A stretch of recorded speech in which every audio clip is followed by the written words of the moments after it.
Right, Mr. Leong Hian up on stage, and a round of applause please for Mr. Leong to take the stage. Thank you.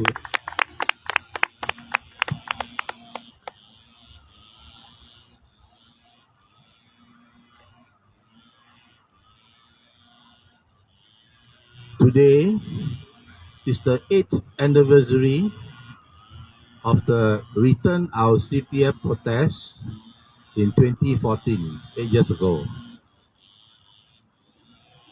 Two persons after that protest were charged with conducting an illegal protest at Speaker's Corner, Hong Lim Park. Another four persons, making a total of 6, were charged with being a public nuisance, and the highest fine paid was by Han Hui Hui.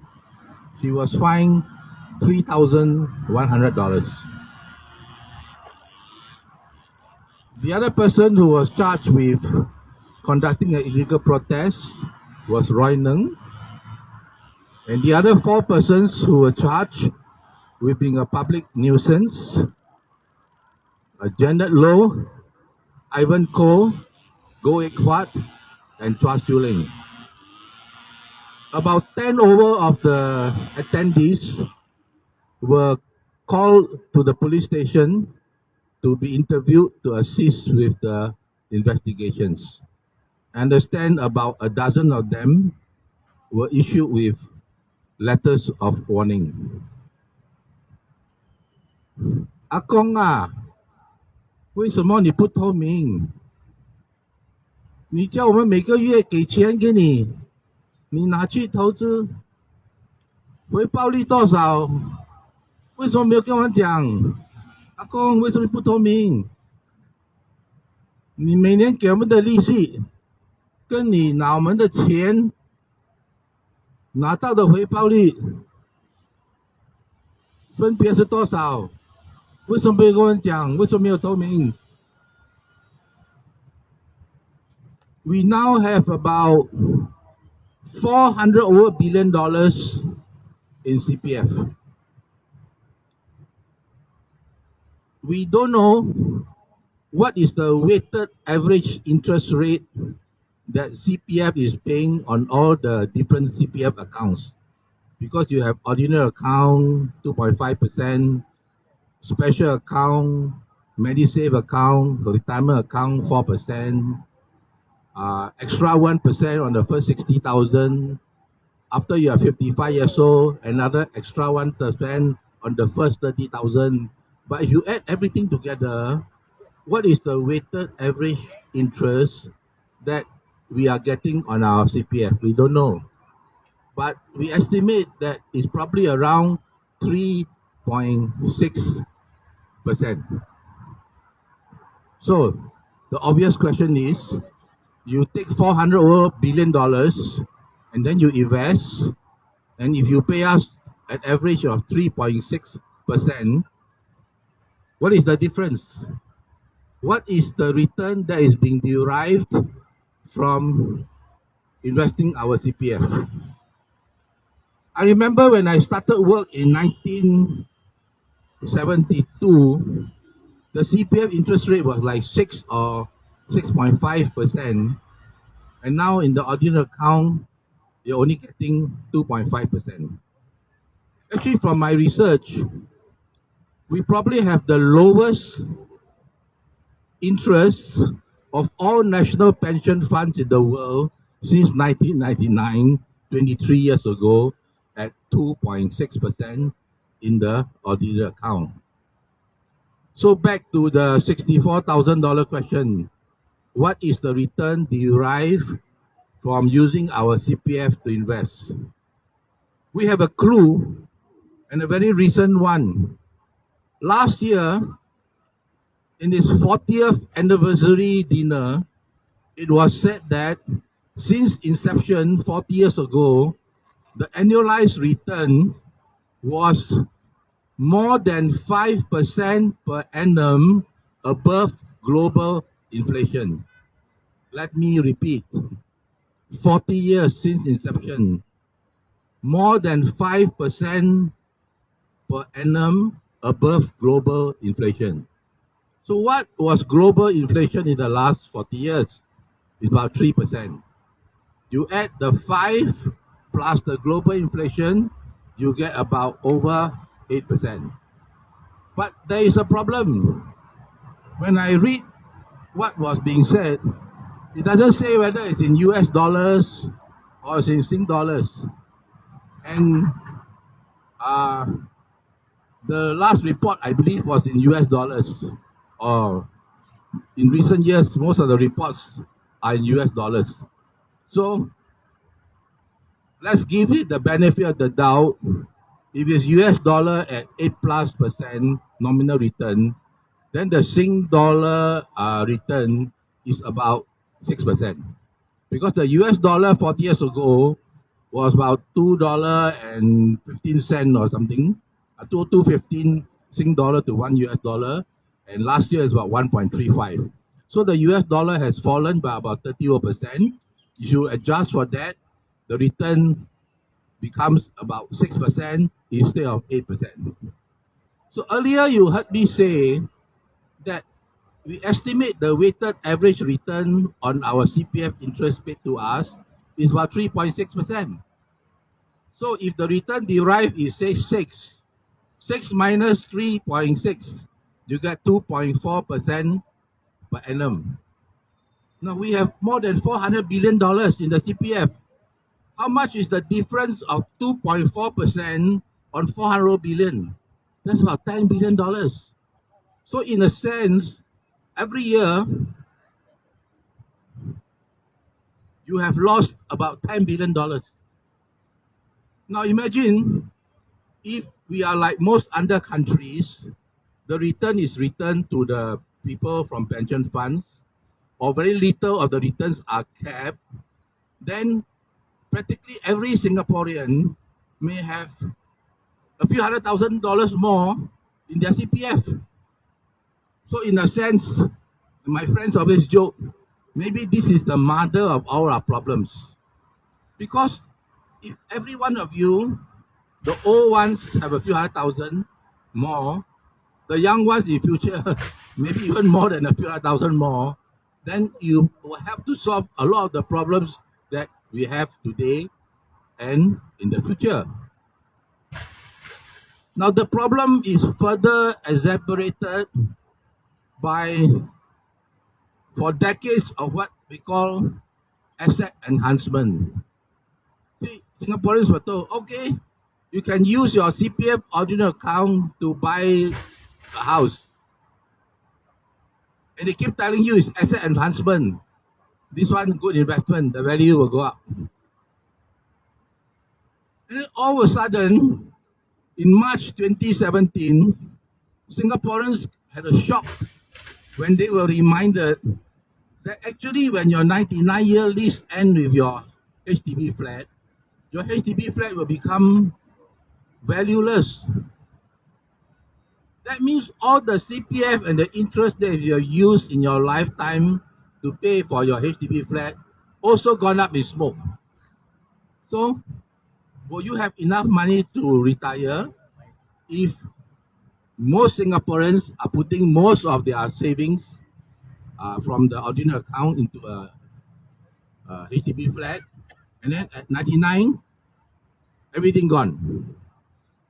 Now, to make it worse, this year, if you live in Ang Mo Kio, new problem came because when they were selected for SIRS, Selective En Bloc Redevelopment Scheme, to their surprise and shock, they had to top up as much as more than over $1,000 in order to get the same room flat, which is slightly smaller. So, for these people, some of them, in a sense, they didn't have to wait for 99 years to lose everything. Now already they kena already, right? Shock, instant loss. And then must cover up more money also. By the way, since we are on SIRS Ang Mo Kio, I was in Ang Mo Kio just now, so I must read to you this that I should be posting soon. Just give me a second.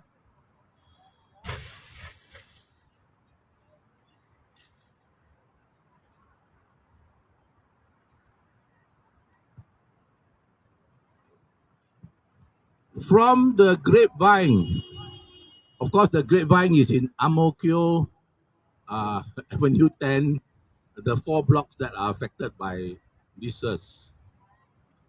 From the surge replacement site at Ang Mo Kio Drive, don't have any bus that goes directly to the Ang Mo Kio bus interchange. The nearest amenities, like food and shops, are at Block 527, Ang Mo Kio Avenue 10, which is about 10 minutes walk and probably about 15-minute walk for the elderly like me. And if it's raining, most of the way no shelter. Unlike now, they just cross a side street to reach the shops and the food and what have you. In the replacement site, it's about a 25 minutes walk to Ang Mo Kio MRT station. Now it's only about 10 minutes walk. And when the new Tavistock MRT station is ready, it's just across the road. And so on top of all this, you still have to top up as much as more than $100,000 or more. Yesterday, the HDB issued a statement on its Facebook, basically explaining why their policies are what they are and rebutting the grievances of the residents. Before the HDB issued their latest statement yesterday, did anyone bother to go there to try to find out more about why most of the residents may not be happy? So whether it's HDB, CPF, jobs, healthcare, there are a lot of problems.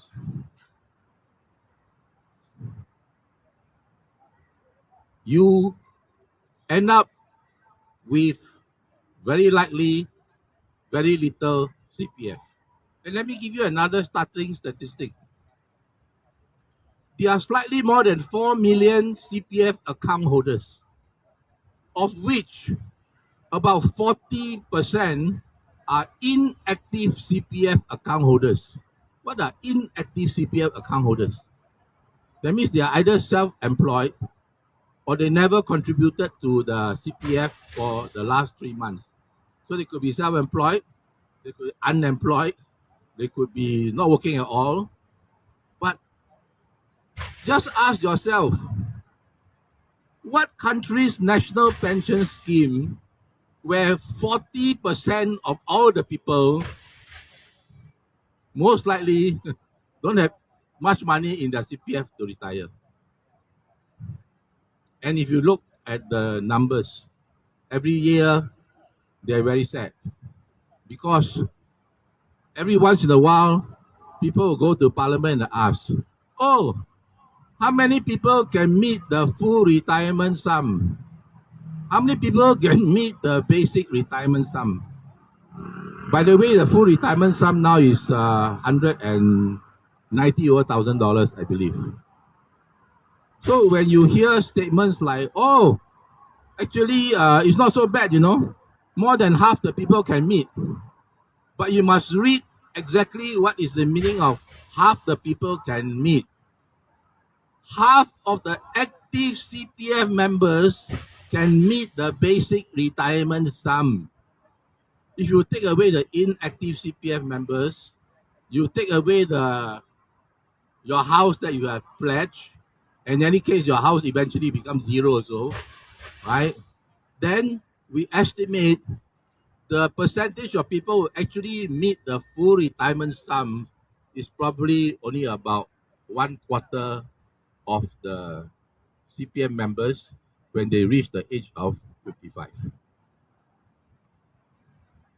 When I reached the age of 65, I received a very strange letter from the CPF board.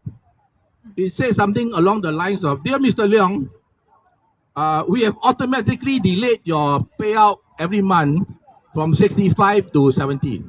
But of course, the letter said, if you want it earlier, you can take it anytime. For persons who are younger than me, if you are born on 1st January 1958 and after, CPF Life is compulsory for you." And what I'm going to say next is arguably the most important part of my speech today. If CPF Life is compulsory for you, or because you take the lease buyback scheme HDB, like what they are now offering as an option to the Ang Mo Kio people, then CPF Life applies to you because you are born after 1st January 1958 or you are taking up the lease buyback scheme. So what is it that you must know? There are two plans under the CPF Life scheme and you'll be asked to choose one. One is called the standard plan, the other is called the basic plan. The standard plan pays more money every month compared to the basic plan. Both plans will pay you for as long as you live. If you don't bother to choose, then the default plan that will be chosen for you is the standard plan. Standard plan pays you more money every month compared to basic plan, but you must be aware, under the standard plan, all accumulated interest from age 65 on death will be absorbed into the CPF Life pool. What does that mean? Let's take the full retirement sum today, 191,000. At 55, okay, you put it in. At 65, the 191,000 will have grown to something like 280,000 or something. And then you get to choose.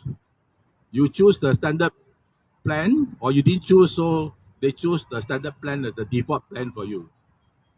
What happens is then these $280,000, all the interest from age 65 onwards, when the person dies, all the interest will be absorbed into the pool. So I give you an example. If this person died around the age of 80, the amount of accumulated interest that is absorbed into the CPF Life pool is about $160,000.